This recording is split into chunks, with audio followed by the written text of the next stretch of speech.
Si Celeste ay nagtatrabaho bilang isang kasambahay sa mansyon ni Madam Nora sa loob ng halos 2 taon na. Mabait na ginang naman si Madam Nora, kaya naman hindi nagkaroon ng problema si Celeste at maayos naman ang pakikitungo sa kanya. Sa loob ng 2 taon, si Celeste ay nagtrabaho ng mapayapa. Hanggang sa dumating ang anak ni Madam Nora mula sa kanyang pag-aaral sa ibang bansa. At simula noon, naging mas mahirap na ang trabaho ni Celeste. Ang ganda naman talaga ni Ma'am Daphne at ang ganda ng katawan. Pero napakasuplada talaga. Alam mo? Oo, alam ko. Dahil lang sa maraming pera ang kanyang ina, tinatrato niya ang iba na parang dumi na lang. Hindi ka panipaniwala. Narinig ito ni Celeste habang nagwawalis siya sa labas ng mansyon. Pagkatapos noon, nang sa wakas ay gabi na, ikinuwento ni Celeste sa kanyang roommate ang kanyang narinig. Pero the day after that, si Celeste ay biglang tinawag ni Daphne at pinagsisigawan siya. Wala man lang akong ginawang mali. Hindi naman akong nagchichismis tungkol kay Ma'am Daphne, pero ako pa rin yung napagalitan. Reklamo ni Celeste sa sarili habang naghuhugas ng pinggan. Hayaan mo na Celeste, maganda naman yung sahod natin kaya tiisin na lang natin. Sabi ng isa pang maid. Nag-aalangan si Celeste pero tumango naman siya. Totoo naman, masama nga ugali ni Daphne. Pero malaki pa rin ang sahod niya. Alam niyang kailangan ng kanyang pamilya ang pera, kaya sinunod niya ang payo ng kaibigan na tiisin ang lahat. Kahit ilang beses siyang sinisigawan ni Daphne araw-araw, o kung minsan, pinapahiya siya ni Daphne sa publiko. Lahat ng iyon ay tiniis ni Celeste dahil ayaw niyang mawala ng trabaho. Celeste, ang trabaho mo ngayon ay maglinis ng pool, sabi ni Madam Nora. Tumango si Celeste pagkatapos niyang tanggapin ang kanyang gagawin at kaya lumabas siya para gawin ang kanyang trabaho. Matapos niya makuha ang lahat ng kanyang mga gamit, sa wakas ay nagsimulang magtrabaho si Celeste. Bakit ang hirap naman tanggalin ito? Reklamo ni Celeste sa sarili habang agresibong kinukuskos ang dumi sa tiles ng pool. Habang abala si Celeste sa paglilinis at pagkayod, hindi niya namalayan na dumadaan na pala sa gilid ng pool ang anak ng may-ari ng mansyon. Sa sobrang abala niya sa trabaho, ay hindi niya napansin hanggang sa sumigaw si Daphne, ang anak ni Madam Nora. Ah! What on earth, Celeste? Sigaw ni Daphne. Nagulat si Celeste sa pagsigaw ni Daphne na aksidenteng nadulas siya at nahulog sa kanyang puwitan. Look at what you did! Sigaw ni Daphne sabay turo sa kanyang mahabang damit. May kaunting mantsa sa ilalim ng palda niya at dahil dilaw ang palda niya ay halatang-halata ang mantsa. Ah, ma'am, pasensya na po. Mabilis na humingi ng tawad si Celeste. Don't you know how much this dress costs? It costs more than your salary. Bakit ba napaka-careless mo? Sabi ni Daphne sabay upo sa malapit na upuan at agresibong kinukuskos ang mantsa sa palda niya.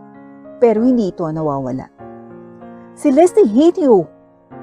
Napasigaw si Daphne dahil sa mantsa na hindi maalis sa palda niya. Mabilis na pumunta si Celeste kay Daphne na may dalang malinis na tuwalya. Ma'am, eto po.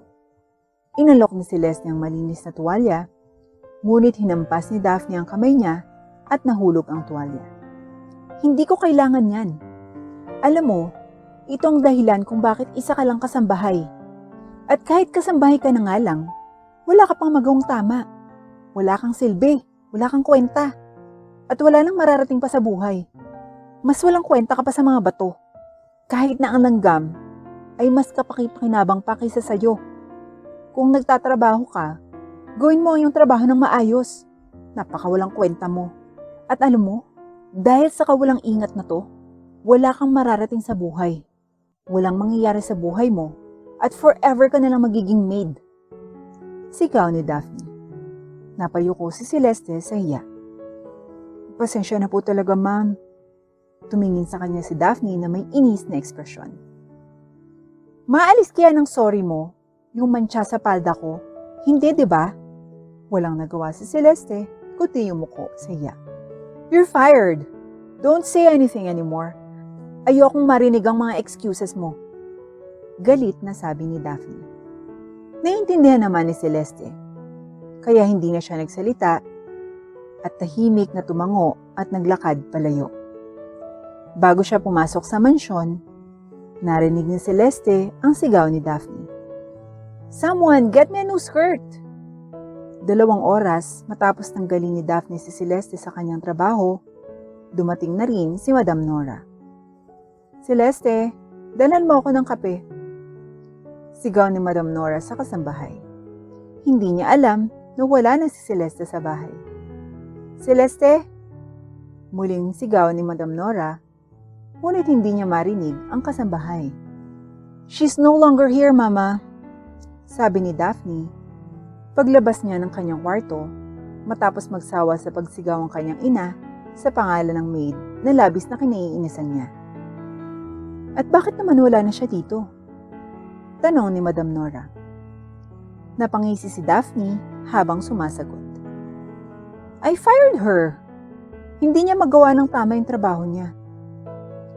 Tumingin si Madam Nora sa kanyang anak saglit bago bumuntong hininga. Dapat ay binigyan natin siya ng mapayapang paalam. Dapat, nag-celebrate na lang tayo kasama ang ibang maids para sabay-sabay na. Sabi ni Madam Nora na ikinalito ni Daphne. Bakit kailangan nating mag-celebrate? At bakit kasama ang iba pang maids? Tanong ni Daphne. Hindi niya alam kung bakit siya nakaramdam ng takot nang makita ang tingin ng kanyang ina sa kanya. Simula ngayong araw, my daughter, kailangan nating mabuhay sa ating sarili.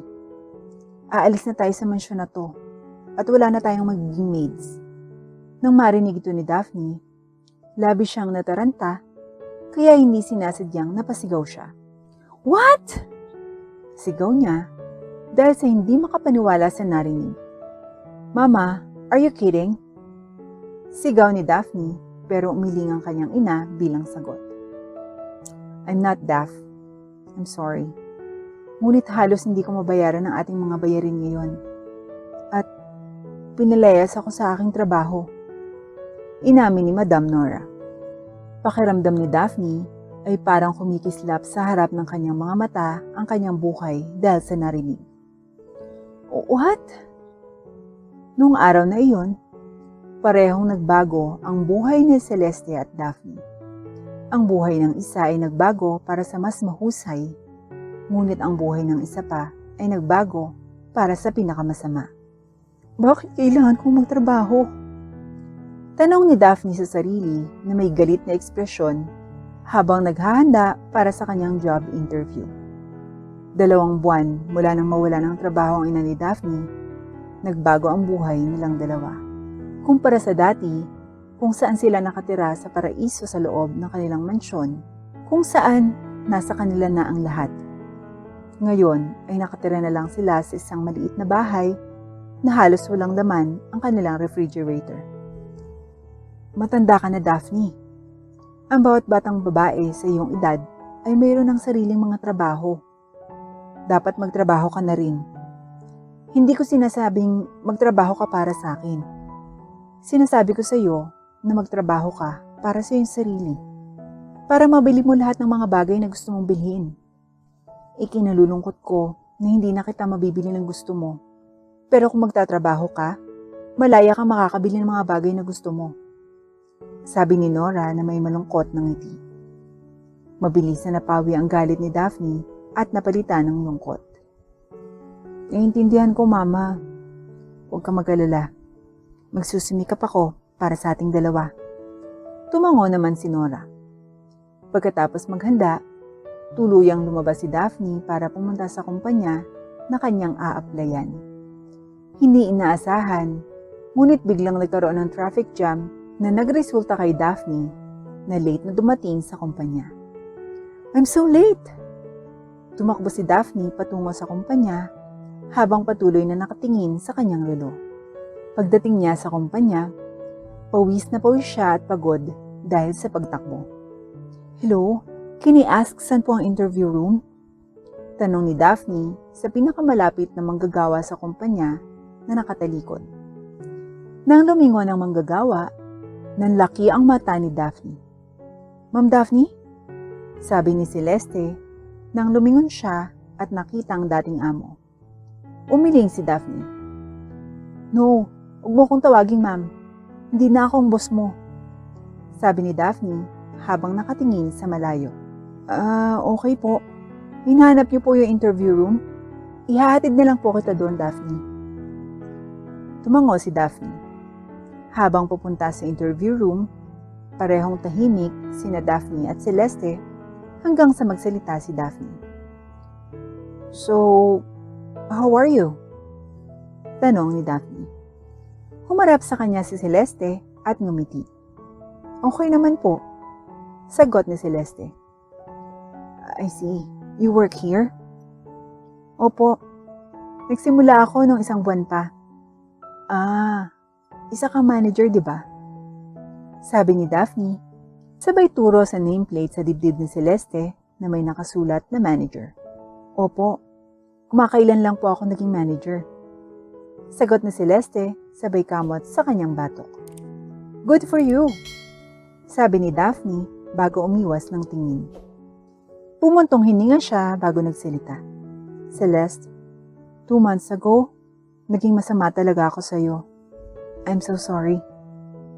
Paghingi ng paumanhin ni Daphne, sabay yumuko. Tiningnan siya ni Celeste ng nanlalaking mata bago bahagyang tumawa. Hindi ko inaasahan na balang araw hihingi ka ng tawad. Pangaasar ni Celeste at nakapaut na tumingin sa kanya si Daphne. What do you mean? Sabi ni Daphne na may inis na ekspresyon. Bahagyang tumawa ulit si Celeste. But seriously, gusto ko talagang humingi ng tawad. 2 buwan na ang nakalipas. Isa akong makasarili na brat na mataas ang tingin sa sarili ko. Ako'y umaasa sa katotohanan na bibigyan ako ng aking ina ng maraming pera. Ngunit mula nang mawalan siya ng trabaho, sa wakas ay naranasan ko na kung ano ang pakiramdam ng minamaliit o hindi gaanong iniisip. Reality was showed in front of my face and I felt helpless and weak. Kaya nga, I'm so sorry. Humingi ng tawad si Daphne habang nilalaro ang kanyang mga daliri. Natahimik si Celeste at lalong nakaramdam ng kaba si Daphne hanggang sa nagulat siya nang biglang hawakan ni Celeste ang kanyang kamay. Ayos lang po, madam, o Daphne. Never naman po ako nagalit sa inyo. Sure, nainis po ako. Pero never po ako nagtanim ng sama ng loob. I guess, sanay na kasi akong tratuhin ng ganyan. Kaya okay lang po. Sambit ni Celeste. Nag-aalalang tumingin si Daphne kay Celeste bago ito tuluyang napalitan ng ngiti. Thank you. Pagkatapos, ay nakarating na rin ang dalawa sa harap ng interview room. I leave now. Salamat sa pagpapatawad mo sa akin. Sabi ni Daphne kay Celeste at ngumiti si Celeste sa kanya. No worries. Good luck sa interview. I hope you get accepted. Gusto ko talagang makatrabaho ka. Sigaw ni Celeste para palakasin ang loob ni Daphne. Ngumiti si Daphne sa kanya bago pumasok sa kwarto. Nang tuluyang lumabas ng kwarto si Daphne, nakita niya si Celeste na nakaupo sa malapit na upuan na tila naghihintay sa kanya. How was it? Did you get the job? Tanong ni Celeste habang papalapit kay Daphne. Saglit na nag-alala si Daphne bago siya tuluyang ngumiti at bahagyang tumawa. I got the job! Napangiti si Celeste nang marinig ang balita. Talaga? I'm so happy for you! Sabi ni Celeste na nakangiti. As a celebration, gusto mo bang kumain sa labas? My treat. Alok na Celeste at biglang nahiya si Daphne at uminit ang kanyang mga pisngi. I guess? Nahihiyang sabi ni Daphne. Halika, huwag kang mahiya. Magkatrabaho na tayo ngayon. At dahil magkatrabaho na tayo, ililibre kita. Nagsisi na nga si Daphne sa ginawa niya. Akala niya ay hindi siya mapapatawad ni Celeste, ngunit tila may gininto ang puso nga talaga si Celeste. Sa wakas, humingi na ng tawad si Daphne sa mga maling nagawa niya. Ang araw na iyon ang simula ng isang magandang bagong buhay para kay Daphne at isang magandang bagong pagkakaibigan para sa kanila ni Daphne at Celeste.